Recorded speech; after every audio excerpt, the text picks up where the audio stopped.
আলোচনা তো অলরেডি চলছে। ওইটা মানে ওনার ওই কথাটার জন্যই আমাদের খুব বেশি যে বিশাল কিছু ব্যাপারটা নয়, কিন্তু ওটা একটা অন্যতম কারণ।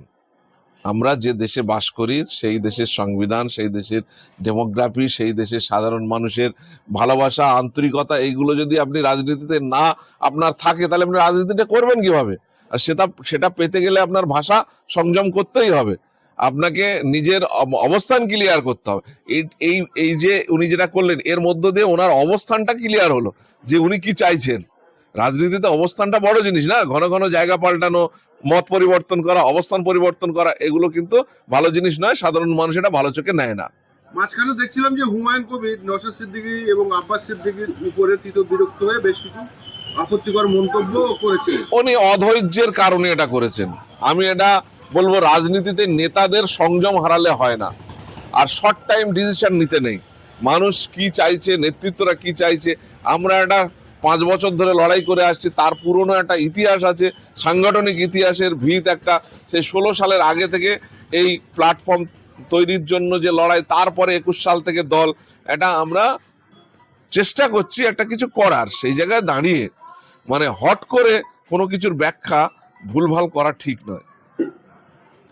সুতরাং নওশাদ ভাই, আব্বাস ভাই, ওনার বিরুদ্ধে খুব কিছু কিন্তু ভুলভাল মানে বলছেন কি না বলছেন সেটা না বুঝে ওনার মন্তব্য করা, উনি হয়তো রেগে গিয়ে করেছেন, সেটা ওনার রাগ বশত করেছেন। কিন্তু আমি বলবো যে ভালো করে রাজনীতিবিদদের বিশ্লেষণ করে কথা বলা উচিত। কে কি বলছে, তার মানে আগে পরে কি ভাবনা চিন্তা আছে, তার ফল কি, সুদূর প্রসারী ফল কি, সেটা বিবেচনা করে তার বিষয়ে মন্তব্য করা বা অবস্থান নেওয়া উচিত। হুমায়ুন কবির মোহাম্মদ সেলিমের সঙ্গে দেখা করার পরে সাংবাদিকদের প্রশ্ন উত্তরে হুমায়ুন কবির বলেছেন যে আইএসএফ এর সাথে কথা বলবে মোহাম্মদ সেলিম বা সিপিএম। তাহলে আইএসএফ এর হুমায়ুন কবিরের সঙ্গে আপনাদের দলের ডাইরেক্ট কোনো আলোচনা হচ্ছে না?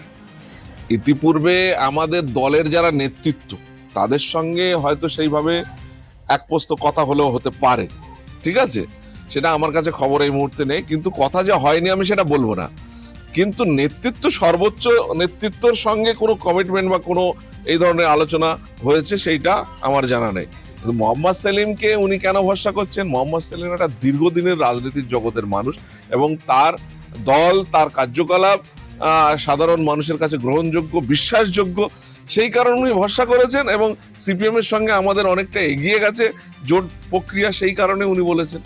তাহলে কি কংগ্রেস বাদ চলে যাচ্ছে? বাম সেটা এখনো বলতে পারবো না, কিন্তু কংগ্রেসের যা অবস্থান দেখছি তাতে করে ওনাদের আমার যেন মনে হচ্ছে যে তৃণমূল বিজেপিকে কিভাবে মাইলেজ দেওয়া যায় বা মাইলেজ ওনাদের অবস্থান থেকে পেতে পারে, কংগ্রেসের যা অবস্থান এই মুহূর্তে, সেই কারণে আমরা মানে তাদের কাছে আবেদন আমরা তো অনেক আগেই করেছি, লিখিত চিঠি দেওয়া হয়েছে যে এই মুহূর্তে রাজনৈতিক পরিস্থিতি যা, সাধারণ মানুষের কথা ভেবে সাধারণ মানুষকে বাঁচানোর জন্য আমাদের ঐক্যবদ্ধ প্ল্যাটফর্মে আসা সবার উচিত। ভারতবর্ষের সংবিধান বাঁচানো এবং ভারতবর্ষের ধর্মনিরপেক্ষতা বাঁচানোর প্রশ্নে আমাদের দলমত নির্বিশেষে, বিশেষ করে মানে বিজেপি তৃণমূলের বিরুদ্ধে ঐক্যবদ্ধ লড়াই করা উচিত, এই বার্তা দিয়ে আমরা কিন্তু চিঠি দিয়েছি। সেই চিঠির সদুত্তর আমরা পাইনি। তারপরে তারা বলছেন 294টা সিটে প্রার্থী দেবো। এই থেকে কংগ্রেসের অবস্থান আমাদের কাছে ঘোলাটে, যার কারণে তাদের নিয়ে আমরা এক্ষুনি কোনো সদুত্তর দিতে পারছি না।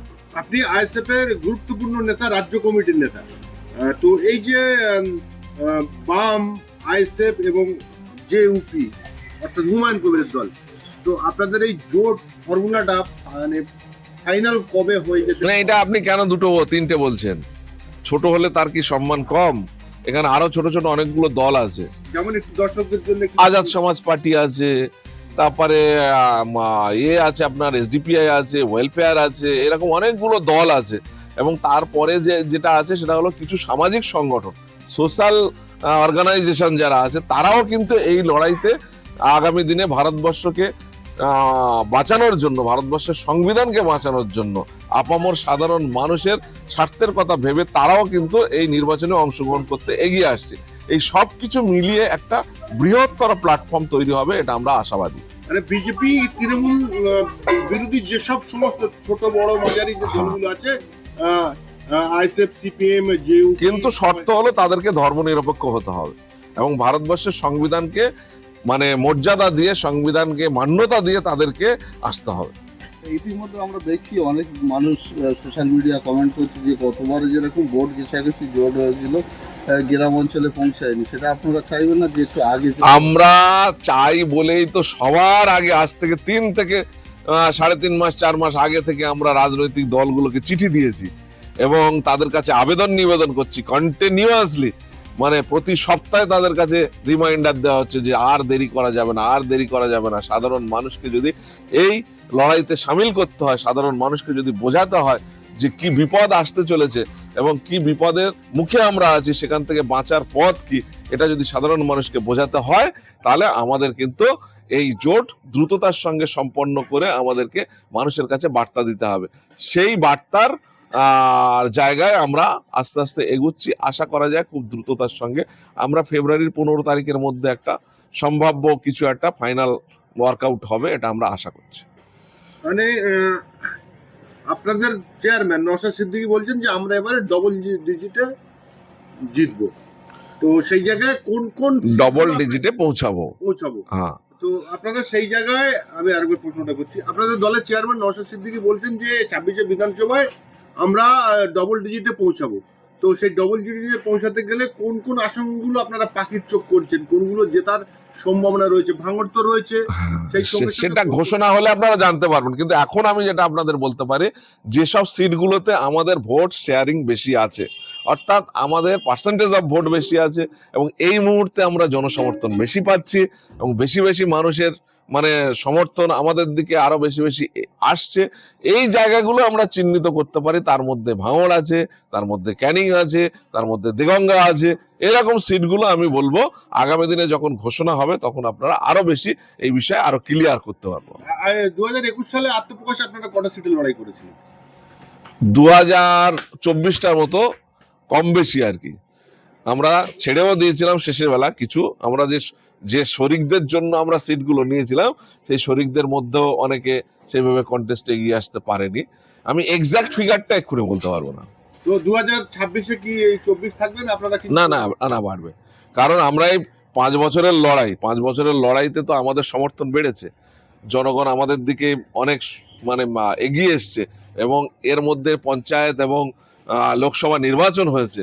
সেই নির্বাচনের ফল মানে আমাদের অনেক জায়গায় সাধারণ মানুষের সমর্থন বেড়েছে, ভোট বেড়েছে। এই সব কিছু বিবেচনা করে আমরা 50-55-র মধ্যে থাকবে, আর তার থেকে কমও একটা হলেও হতে পারে। দলের পৃষ্ঠপোষক আব্বাস সিদ্দিকী, তিনি কি 26শে বিধানসভায় দাঁড়াবেন? আমাদের হয়ে তিনি প্রচার ক্যাম্পেইনে অংশগ্রহণ করবেন, এইটা আমরা তানার কাছে দাবি রেখেছি।